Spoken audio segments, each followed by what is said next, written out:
Celestial Sun Lore, Chapter 5, The Fractured Sun Incident.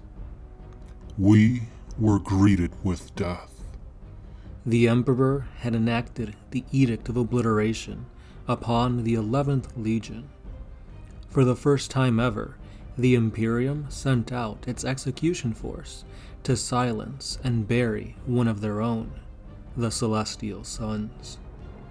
The combined armada of the Space Wolves, Sisters of Silence, and the Adeptus Custodes was large enough to blot out the light of the sun.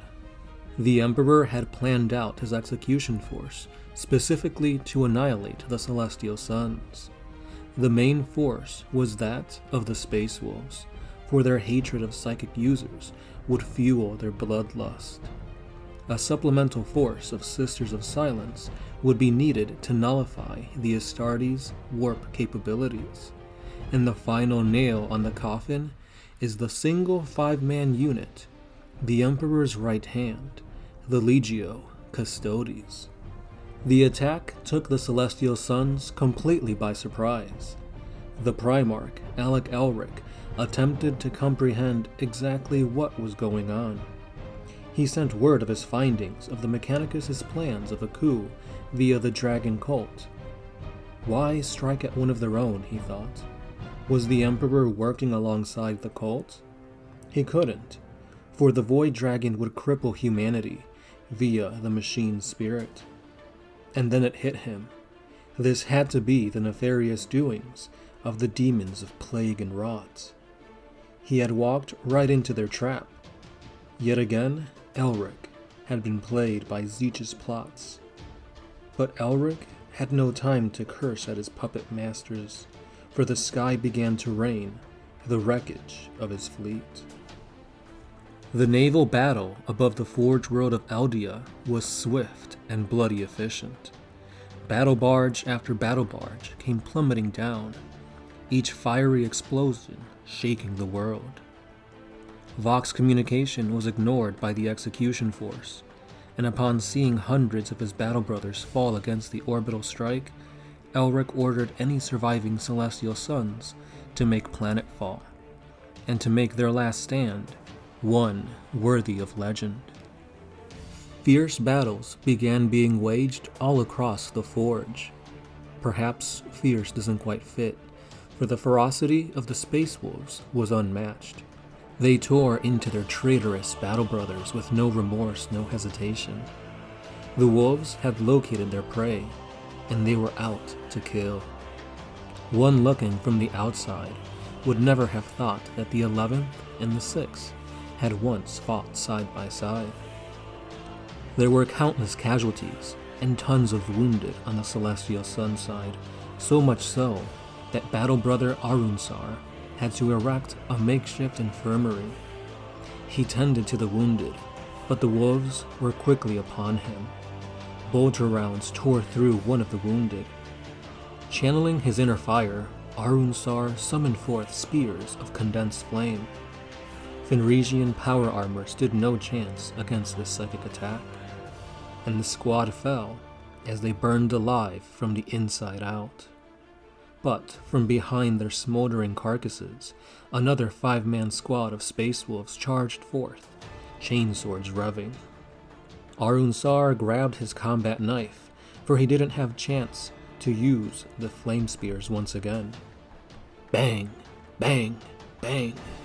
Bolter fire rang out from behind Arunsar, and as he turned to see who could have shot, it was none other than the wounded Celestial Suns. Their bolt pistols was just enough to take down the charging 5-man squad. But a warrior clad in golden armor appeared. Arunsar instantly knew who this was, and he yelled at his men to retreat. But in the blink of an eye, he was already upon the wounded Astartes.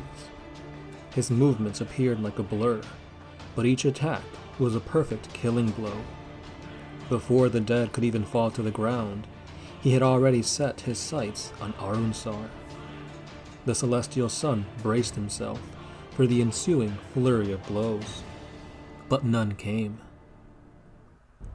Traitor Astarte of the 11th Legion, The Emperor of Mankind has ordered for your destruction. However, now is your only chance for redemption. Lend your aid to the Imperium and help us end this bloodshed.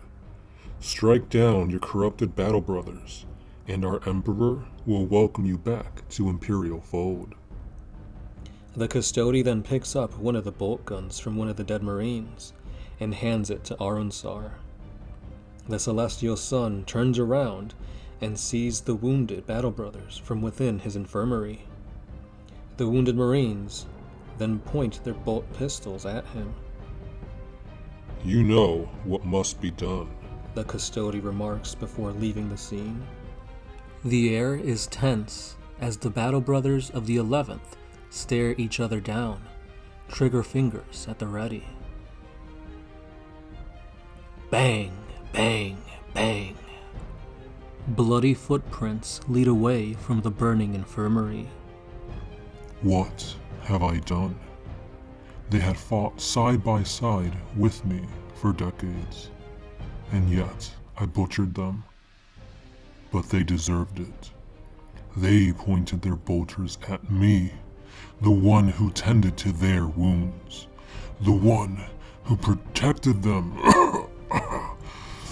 the one who has been blessed by the sun, the one who wields the powers of the warp, the one who will burn everything to cinders. Arunsar falls to the ground, blood pouring out from the bolter wounds all across his body.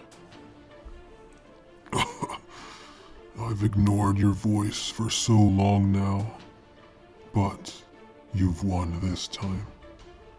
I accept your offer.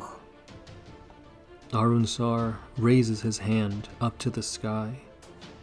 Flames begin to engulf the Astarte. Fire as hot as the sun itself scorches his flesh away, but also cauterizes his wounds. Arunsar rises, but no longer is he under the light of the celestial sun. His allegiance now lies with the abyss we call Chaos.